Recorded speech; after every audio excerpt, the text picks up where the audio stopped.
कुछ खबरें खेल के मैदान से। दिफाई चैंपियन मैनचेस्टर सिटी की टीम ने इंग्लिश प्रीमियर फुटबॉल लीग के एक मैच में ब्राइटन को बआसानी 4-0 गोल से हरा दिया। ये मैनचेस्टर सिटी की टीम की ELP में 23वीं फतह है। इंग्लिश प्रीमियर लीग के 32वें सीजन के इंतहाई दिलचस्प और कांटेदार मुकाबलों का सिलसिला इंग्लैंड में जारी है। MX स्टेडियम ब्राइटन में खेले गए मैच में दिफाई चैंपियन मैनचेस्टर सिटी और ब्राइटन की टीमें आमने सामने थीं। मैनचेस्टर सिटी की टीम मैच के आगाज से ही ब्राइटन की टीम पर हावी हो गई। पाकिस्तान और वेस्ट इंडीज की वीमेंस टीमों के दरमियान T20 सीरीज आज से शुरू होगी।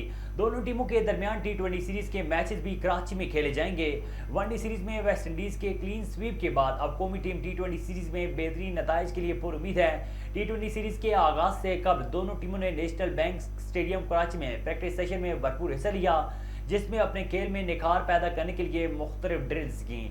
कौमी टीम की कप्तान निदार डार का कहना है कि वनडे सीरीज में अच्छा खेल पेश नहीं कर सके, लेकिन T20 में पाकिस्तान का रिकॉर्ड बेहतर है और टीम अच्छा खेल पेश करने की कोशिश करेगी। रवां साल जून में अमेरिका और वेस्ट इंडीज में होने वाले ICC T20 वर्ल्ड कप की ट्रॉफी इस्लामाबाद पहुंच गई।